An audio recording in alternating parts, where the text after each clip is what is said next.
Anda kembali bersama kami di debat kedua calon wakil presiden pemilu 2024.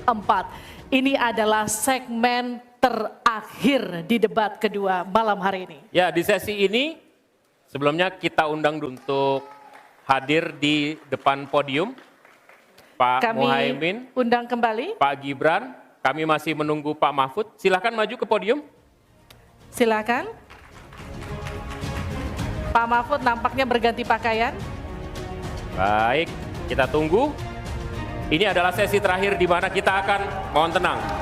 Harap tenang. Di sesi ini kita akan dengarkan pernyataan terakhir, closing statement, pernyataan pamungkas yang disampaikan oleh calon wakil presiden yang sudah berdebat malam hari ini dengan berbagai topik dalam topik besar ekonomi.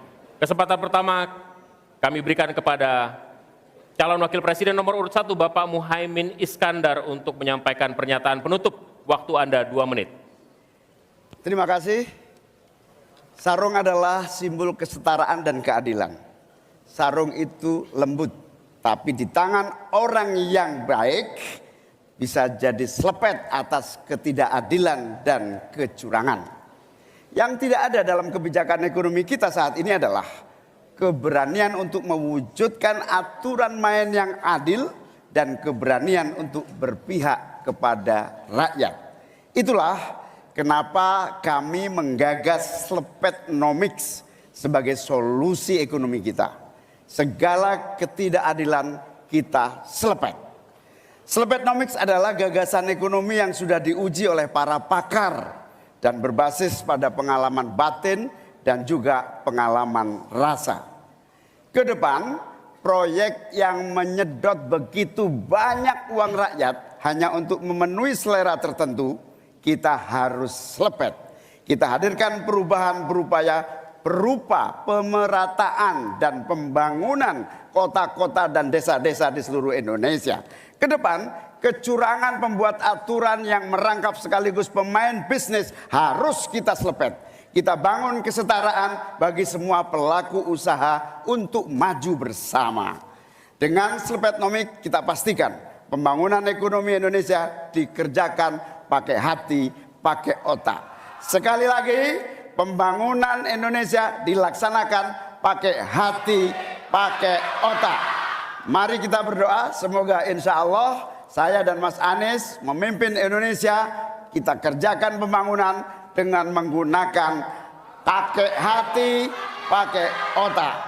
Semoga kita senantiasa diberi kekuatan untuk mewujudkan perubahan bagi bangsa kita. Amin. Baik. Ingin dimanfaatkan waktunya cukup Bapak? Kita lanjutkan ke calon wakil presiden nomor urut 2, Bapak Gibran Rakabuming Raka untuk menyampaikan pernyataan penutup. Waktunya 2 menit, kami persilahkan Bapak.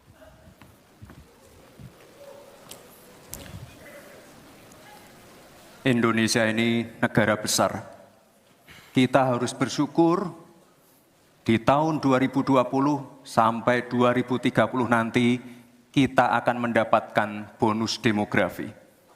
Saat itulah sebagian besar penduduk kita ada pada usia produktif.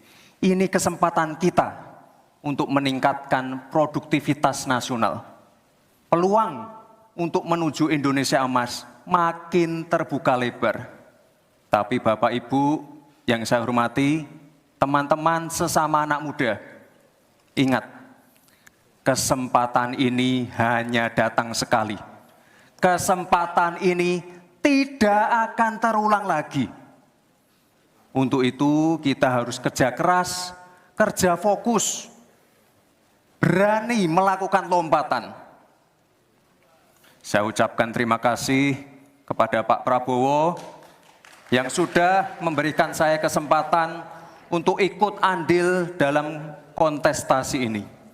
Saya sangat bangga sekali saya menjadi bagian dalam perjalanan menuju Indonesia emas. Saya ucapkan terima kasih juga Prof. Mahfud, Gus Muhaimin. Saya sangat senang sekali bisa satu panggung dengan orang-orang hebat seperti ini. Senang sekali anak muda bisa bertukar pikiran dengan ketua umum partai dan seorang profesor. Sekali lagi, terima kasih. Anak-anak muda harus saling mendukung, anak-anak muda harus saling bergandengan tangan. Saya yakin Indonesia emas bisa tercapai. Terima kasih. Wassalamualaikum warahmatullahi wabarakatuh. Selamat Natal dan Tahun Baru. Baik, terima kasih.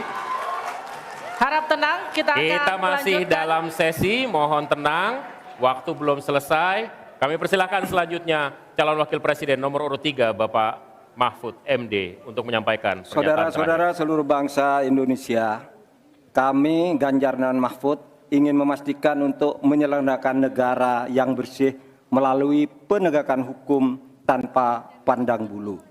Ganjar Mahfud menyiapkan 21 program unggulan senilai 2.500 triliun rupiah selama 5 tahun, yaitu 1. 17 juta lapangan kerja, 1 desa, 1 vasket, 1 nakes, 3 uang saku kader posyandu, 4 10 juta hunian, punya rumah semudah punya motor, 5 sekolah dapat gaji, lulus pasti kerja, 6 1 keluarga miskin, 1 sarjana, 7 perempuan maju, 8 buruh naik kelas, 9 kuliah gratis untuk anak prajurit dan bayangkara, 10 mudah berusaha termasuk UMKM dan koperasi, 11 masjid sejahtera, pengurus masjid terlindungi, 12 guru ngaji dan guru agama lain digaji, pasokan pangan aman, harga enak di kantong, lansia bahagia, anak cucu gembira, 15 petani bangga bertani, 16 di laut kita jaya, nelayan sejahtera,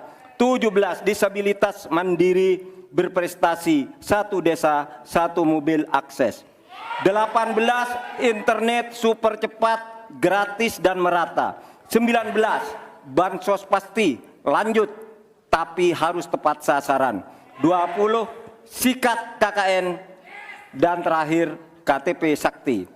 Segala kebijakan pemerintah harus mengutamakan kemakmuran dan kesejahteraan rakyat, termasuk memelihara fakir, miskin, dan anak terlantar seperti ketentuan pasal 34 ayat 1 Undang-Undang Dasar. Semoga niatan baik dan keikhlasan kami mendapat ganjaran ilahi dan tercatat di Lauhil Mahfuz. Selesai.